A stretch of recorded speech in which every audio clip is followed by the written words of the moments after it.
What's good, YouTube? Hope you guys are doing well. Today's YouTube video is going to be about some of the mistakes I made in regards to building habits. Two actually comes to mind. The first mistake that I made was when I first started, I tried to add way too many habits, and it became really, really difficult. So when I first started, I felt like I was literally running out of time. I decided to um, do cardio every single day, and after a couple of months, I felt pretty confident that I could do more. So I started adding like a lot. I added journaling. I added meditation. I tried to read a book every single day. I tried to learn a new instrument. I tried to learn a new language. And keep in mind, I did these things all back to back. I felt that, I could use one habit as a trigger for the next. And for the most part, I was able to do it. But then there came a time where when things got really bad, like maybe I was going through some stuff and I was just like not mentally there. It was really hard for me to maintain all those habits. Like maybe I'll start off with a couple, but it would be really hard for me to finish all these habits. So sure enough, all of those habits I tried to add on all fell off. Luckily, I was still able to maintain my cardio habit.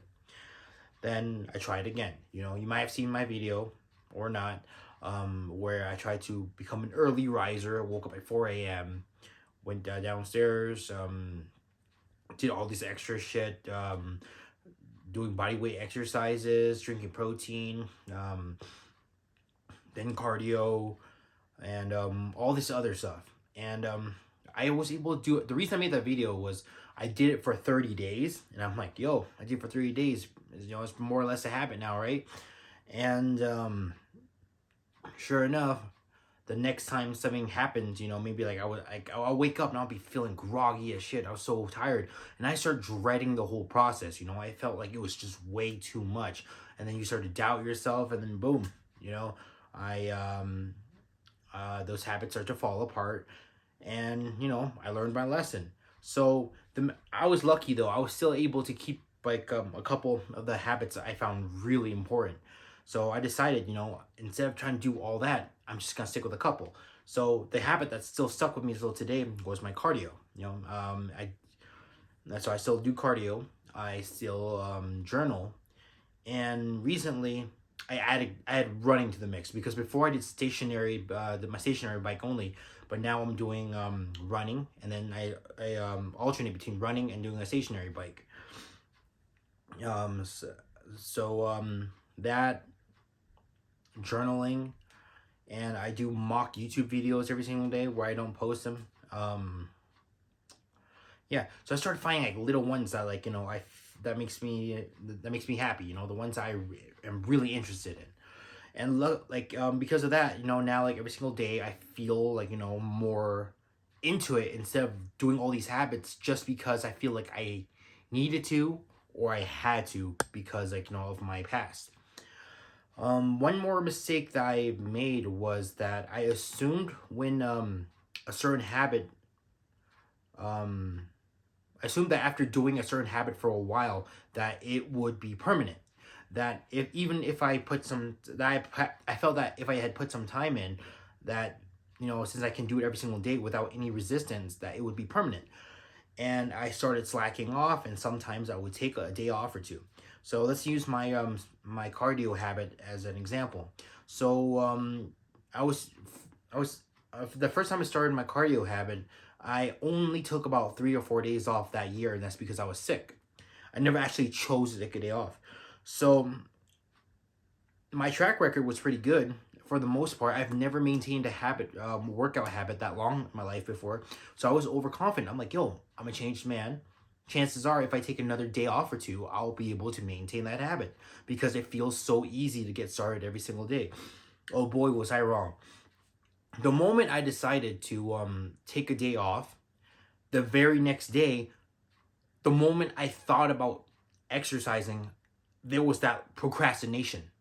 Now keep in mind, after like doing cardio for so long, that procrastination wasn't really there. You know, I may feel a little bit of it, but I usually walk myself through it. But for whatever reason, after taking that day off, dude, my procrastination was horrible. I started dreading it. I started putting it off, and I almost didn't do it for 2 consecutive days. And yeah, and then I developed some new respect for the process of building habits, because the thing is, it's a lifelong decision. Even if you have been doing it for a while and it feels natural, you still need to show up every single day. You still need to wake up every day and make the decision to do the habit. You can't just take a day off and expect it to maintain. No, it's a life decision that you have to show up every single day, you know? So I now respect the fact that whatever habits I have developed, I can't just slack off and expect them to stay. So now I'm very careful about whether or not I take any days off. So I understand that there will be times in my life where things will get in the way and that I will have to take a day off. So to combat that right now, I do my damnedest to make sure that I never miss a day. If some thing gets in the way, I try to reschedule it so that I always do my habits. Now, that's not always possible. But so what I do, haha, whatever. So what I actually do is like I said, even if I feel sick, I will go through the motions. Even if I don't feel well, even if I'm feeling sad, even if it takes me so much time just to drag my ass to do whatever I need to do, I do it. You know? So that when the time comes and something gets in the way, I have no choice but to take a day off. You know, and then when that happens, I can feel really good about myself. And I'm like, yeah, like I have no choice. And for whatever reason, I feel that when I take a day off because I have no choice, it's different than when I choose not to do it. It's weird.